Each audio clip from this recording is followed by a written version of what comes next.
टेढ़ा रखा हुआ है, टेढ़ा, ठीक, यहाँ से थीटा कोण बनाते हुए रखा है, ये वाले से बिल्कुल थीटा एंगल पर रखा हुआ है। ऐसा आप लोग पहले पढ़ चुके हो, ठीक। जब ये थीटा एंगल पर रखा होता है तो इसके दोनों ध्रुवों पर, मान लो ये एस है, ये एन है, ये वाला ध्रुव, दोनों ध्रुवों पर एमबी बल कार्य करता है, ठीक, एमबी बल कार्य करता है। तो ये जो एमबी बल होता है ये बिल्कुल समान और विपरीत होता है, देखो बिल्कुल विपरीत दिशा में है और समान है, एमबी एमबी। तो ये दोनों बल क्या करता है, इसको दोनों को खींचता है, ऐसे अलग अलग जगह में दोनों जन खींच रहे हैं और बिल्कुल समान बल से खींच रहे हैं, तो क्या हो जाएगा, ये बिल्कुल सीधा हो जाएगा, ऐसा सीधा हो जाएगा ये चुंबक। अब सीधा होगा तो ये क्या करने की कोशिश कर रहा था कि ये जो चुंबकीय क्षेत्र था उसके समांतर लाने की कोशिश कर रहा था, है ना। तो ये दोनों बल क्या किए, इसके समांतर लाने की कोशिश की। तो इस बल युग्म का नाम है प्रत्यानयन बल युग्म, और ये जो आघूर्ण लगाया उसका नाम है प्रत्यानयन बल युग्म आघूर्ण, ठीक। ये हम लोग पहले पढ़ चुके हैं, ठीक है। अब आज का जो टॉपिक है वो क्या है, किया गया कार्य। तो हमको कार्य निकालना है इस बल आघूर्ण से, इस टॉर्क से, ठीक। ये टॉर्क कितना निकला था हमारा, एमबी साइन थीटा, इतना निकला था हमारा बल आघूर्ण, ठीक। इसका नाम क्या था, प्रत्यानयन बल आघूर्ण, प्रत्यानयन बल आघूर्ण, ठीक है। अब आज का मैं डायग्राम समझाने जा रही हूँ। तो अगर आपको ये लिखा हुआ नहीं है आपके पास तो मेरा पुराना वाला वीडियो देख लेना, वहां से आप लिख लेना, ठीक। मैं आज का टॉपिक शुरू कर रही हूँ। चलो फिर आज का टॉपिक शुरू कर रही हूँ मैं।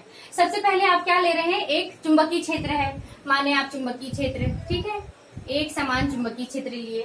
अब इस पर एक दंड चुंबक रखा हुआ है, तो मान लो आप ऐसा एक दंड चुंबक माने इसके ऊपर, ठीक, इधर एन इधर एस। ये डायग्राम आपके बुक में नहीं है, मैं आपको सिर्फ समझाने के लिए बता रही हूँ, ठीक। अब ऐसे एक रखा हुआ है, तो आपको क्या करना है, चुंबक को घुमाने में किया गया कार्य, ये सीधा रखा था, ऐसा सीधा रखा था ये प्रत्यानयन बल युग्म के कारण, आप इसको घुमा के इस तरफ ले आए, आप ऐसा था उसको घुमा के इस तरफ ले आए हो, है ना, टेढ़ा कर दिए हो। कितना एंगल घुमा दिए हैं, थीटा एंगल घुमा दिए हैं, कितना एंगल घुमाए हैं, थीटा एंगल। तो ये हम लोग को काम आएगा ना थीटा आगे। तो आप माने कि एक चुंबकीय आघूर्ण M का एक दंड चुंबक लिए, चुंबकीय आघूर्ण M का एक दंड चुंबक लिए। ये दंड चुंबक कहाँ रखा है, एक समान चुंबकीय क्षेत्र में रखा है जिसकी तीव्रता है कैपिटल B, ठीक। चुंबकीय क्षेत्र की तीव्रता है कैपिटल B। तो दो चीज मान लिए, पहला माने चुंबकीय आघूर्ण M है, दूसरा माने एक समान चुंबकीय क्षेत्र की तीव्रता है B, और एक दंड चुंबक रखा हुआ है, कैसे रखा हुआ है, थीटा एंगल पर, थीटा एंगल तक आप घुमाएंगे। तो ये B और ये M, इन दोनों के बीच का एंगल है थीटा। इतना तीन चीज आप माने, ठीक। इसके बाद आपको शुरू करना है आपका डेरिवेशन। तो कहाँ से शुरू करेंगे, जो मैं पहले टाउ बताई थी वहां से। तो आप पूरा लिखेंगे कि प्रत्यानयन बल आघूर्ण है, ऐसा करके। तो प्रत्यानयन बल आघूर्ण कितना है, टाउ बराबर एम बी साइन थीटा, ठीक, इतना है। तो आप पहले ये मान रहे हो कि ये सीधा रखा था, 0 डिग्री पे रखा हुआ था, आप इसको घुमा के ऊपर ले गए हो, ठीक, घुमा के ऊपर ले गए हो थीटा एंगल पर। तो माने कि पहले आप डी थीटा ऊपर ले गए हो, डी थीटा कोण पर, कोण घुमाने में किया गया कार्य, में किया गया कार्य, ठीक। अब देखो एंगल छोटा लिए हो, डी थीटा लिए हो एंगल, तो आप कार्य को भी छोटा लोगे, है ना। तो आप मान रहे हैं डी डब्ल्यू माने कार्य को। तो ये कितना होगा, M B sine theta D theta. ध्यान देना, हाँ, पहले टाउ रखे आप, इंटू डी थीटा किए, तो आ गया आपका कार्य। और छोटा कार्य है, सॉरी छोटा कोण है इसीलिए छोटा कार्य लिए हैं, डी थीटा है इसलिए डी डब्ल्यू लिए हैं, ठीक है, इसको ध्यान रखना। तो ये कितना आया आपका, M B sine theta into D theta. तो एम बी साइन थीटा क्या है, टाउ, प्रत्यानयन बल युग्म आघूर्ण है, और डी थीटा क्या है, इतना में घुमाने में किया गया कार्य, ठीक। अब आगे बढ़ रहे हैं हम लोग कि जब डी थीटा घुमाने में इतना कार्य किया गया तो पूरा थीटा कोण घुमाने में कितना कार्य किया गया, थीटा कोण घुमाने में किया गया कार्य, में किया गया कार्य। जो बच्चे साथ में लिख रहे हैं वो धीरे धीरे लिखना, हाँ बेटा, बताना, फिर रुकना होगा तो बताना, मैं रुक जाऊंगी फिर आप नोट कर लेना। किया गया कार्य, W बराबर इंटीग्रेशन कर दो, इतने पूरे का समाकलन कर दो। ठीक, तो समाकलन dw कहां से कहां घुमा रहे हैं ये बताओ। पहले ये 0 डिग्री पे रखा था, ठीक, तो आपका निम्न सीमा हो गया 0। अब आप कहाँ ले गए, थीटा डिग्री पे ले गए, घुमा के उसको थीटा डिग्री पे ले गए, तो आपका उच्च सीमा हो गया थीटा। ठीक है, इस पर ध्यान देना। निम्न सीमा कितनी है 0, उच्च सीमा कितनी है थीटा है। ठीक, अब इसका मान रख दो 0 से थीटा, इसका निम्न सीमा और उच्च सीमा। डब्ल्यू का मान देखो M B sine theta D theta, M B sine theta D theta. अब इसको कांस्टेंट देखो, कौन सा टर्म इसमें कांस्टेंट है, तो एम बी कांस्टेंट है, इसका समाकलन नहीं हो सकता, तो आप इसको बाहर ले जाओ भाई, इसका कोई मतलब नहीं। बचा क्या अंदर में, साइन थीटा बचा है। साइन थीटा का समाकलन होता है, मैं आपको बता दे रही हूँ, याद नहीं होगा तो, साइन थीटा का समाकलन होता है माइनस कॉस थीटा। ठीक, जिन लोगों को समाकलन करने नहीं आता है, एक बार वो लोग पुराना 11th का बुक देख लेंगे, फिर उससे आपको समाकलन याद आ जाएगा। अच्छा, जब आप समाकलन कर लेंगे तो उच्च सीमा निम्न सीमा कहाँ लगाएंगे, निम्न सीमा यहाँ नीचे और उच्च सीमा को यहाँ ऊपर लिखेंगे। अब आप दोनों का मान रखेंगे, पहले थीटा में उच्च सीमा रखेंगे, फिर माइनस करके थीटा में निम्न सीमा रखेंगे। ठीक, अब मैं इसको मिटा दे रही हूँ।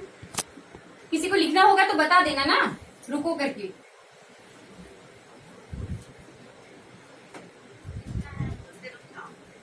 हाँ ठीक है, इधर का नहीं मिटाऊं, नीचे का। हाँ ठीक है, मैं इस तरफ लिख रही हूँ। ठीक, आप निकाल रहे हैं यहाँ पर W। देखो अब एम बी कॉन्स्टेंट है तो इसको वैसी का वैसी रहने देना। अब मैं कॉस थीटा में उच्च सीमा और निम्न सीमा को रख रही हूँ। ठीक है, ध्यान देना, कॉस थीटा उच्च सीमा रखे, थीटा की जगह थीटा, अब माइनस करके कॉस 0। ठीक, और ध्यान देना ये माइनस पहले से लगा है तो ये माइनस में लगाई। ठीक है, एक माइनस यहाँ अंदर भी लगेगा, इसका वाला माइनस, तो ये एक माइनस अंदर आया, तो ये माइनस माइनस प्लस,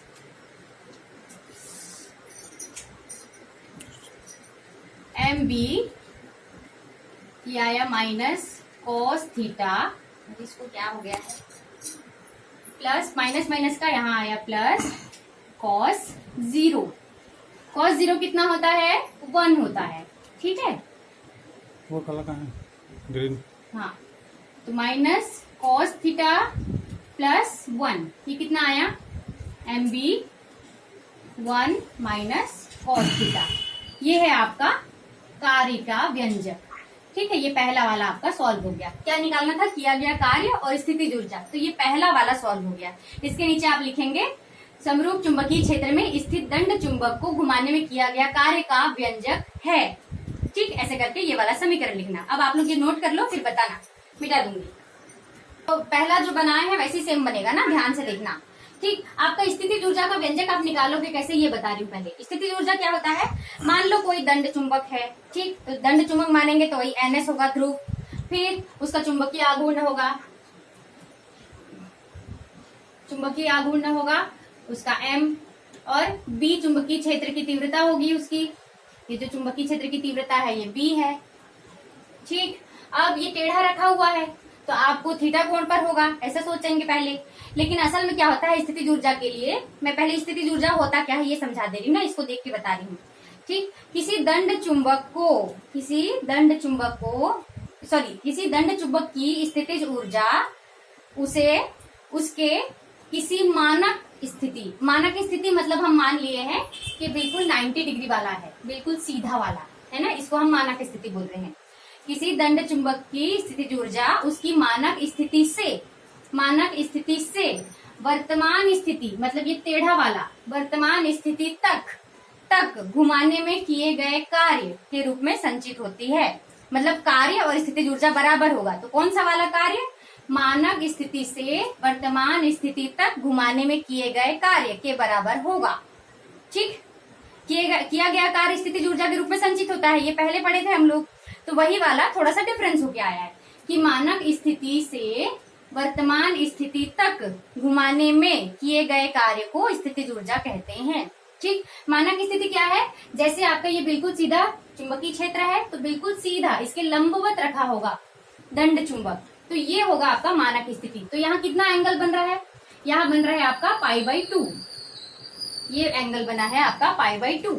ठीक, अब मैं ये मिटा रही हूँ, इसकी जरूरत नहीं है। तो आप लोग अब जब नोट्स बनाएंगे तो भी डायग्राम नहीं बनाइएगा, डायग्राम की इसमें जरूरत नहीं है। ठीक, ख्याल रखना मानक स्थिति क्या है? 90 डिग्री वाला एंगल, 90 डिग्री वाला एंगल π/2 लंबवत स्थिति। और वर्तमान स्थिति क्या है? थीटा एंगल वाला। ठीक, दो स्थिति है, मानक स्थिति और वर्तमान स्थिति। ठीक है, अब शुरू करते हैं। पहले मैं यहाँ लिख देती हूँ आपका जो मानक स्थिति है उसके लिए थीटा बराबर π/2 है। ठीक, अब वापस वैसे ही शुरू करना टाउ से। टाउ बराबर mb साइन थीटा। टाउ क्या चीज है? प्रत्यानयन बल युग्म अघूर्ण है। ठीक, अब डी थीटा कोण पर घुमाने में किया गया कार्य लिखना, सेम टू सेम है। तो ये क्या आएगा? mb sign theta D theta. ठीक, अब फिर से वही थीटा कोण घुमाने में किया गया कार्य पूरा वैसे का वैसे लिखना। तो W बराबर समाकलन dw। ठीक, समाकलन dw आपका इससे आएगा। dw का मान रखो mb sign theta D theta. ठीक, ये dw है, सॉरी मैं यहाँ पर डी थीटा लिख डाली थी। dw पहले निकाले, फिर dw का मान यहाँ रख दिए। अच्छा, अब यहाँ पर ध्यान देना कि हम कहाँ से कहाँ ले जा रहे हैं। निम्न सीमा और उच्च सीमा को ध्यान रखना। हम कहाँ से शुरू किए थे? π/2 से घुमा रहे हैं ना, मतलब मानक स्थिति से घुमा के कहाँ ले जा रहे हैं? थीटा तक घुमा के ले जा रहे हैं। तो π/2 निम्न सीमा होगी और उच्च सीमा होगा थीटा। हम स्थितिज ऊर्जा का जो परिभाषा बोले उसमें यही बोले कि मानक स्थिति से, ऐसा सीधा से घुमाकर थीटा डिग्री तक ले जाने में किया गया कार्य, मानक स्थिति से वर्तमान स्थिति तक घुमाने में किया गया कार्य। तो निम्न सीमा बना 90 डिग्री π/2 और उच्च सीमा बना थीटा डिग्री। ठीक, अब आपको बस समाकलन बस करना है, फिर आ गया आपका आंसर। चलो समाकलन कर देते हैं। तो mb बाहर आया, फिर π/2 से लेके थीटा लिखे आप, निम्न सीमा उच्च सीमा, अंदर लिखे साइन थीटा डी थीटा। अब साइन थीटा का समाकलन पहले वाले में पढ़े हैं अभी हम लोग, इतना आता है माइनस कॉस थीटा। निम्न सीमा लिखे नीचे, ऊपर लिखे उच्च सीमा। ठीक, अब वापस इसमें मान रखेंगे, उच्च सीमा पहले रखेंगे फिर निम्न सीमा रखेंगे। तो ये आएगा आपका, मैं माइनस बाहर निकाल दूं क्या? तो ये माइनस mb बाहर आ गया। कॉस थीटा में पहले कॉस थीटा में पहले थीटा रखे, माइनस कॉस π/2 रखे। कॉस 90 डिग्री कितना होता है? किसको मालूम है? कॉस 90 डिग्री 0 होता है। ठीक है, तो माइनस, हाँ नीचे का नहीं दिख रहा है क्या? मेरा चेहरा ले रे बाबा, मेरा चेहरा देख ले तू। चल, अच्छा दिख रहा है, हाँ चलो। तो W बराबर क्या आया? Minus mb cos theta. अंदर माइनस 0 है तो मैं 0 हटा दी, माइनस 0 है अंदर में तो ये 0 हटा दी मैं, तो माइनस mb cos थीटा। ठीक, ये आया आपका कार्य। ठीक, ये कितना आया है? कार्य। तो आप अभी अभी परिभाषा जो पढ़े उसमें ये पढ़े कि स्थितिज ऊर्जा U किए गए कार्य के बराबर होता है। तो U बराबर आया है माइनस mb cos थीटा, समीकरण 2। और यही आपका स्थितिज ऊर्जा का व्यंजक है। तो आखिरी में ये लिख देना कि यही स्थितिज ऊर्जा का व्यंजक है। हाँ, इधर चमक रहा है, इधर चमक रहा है। हाँ,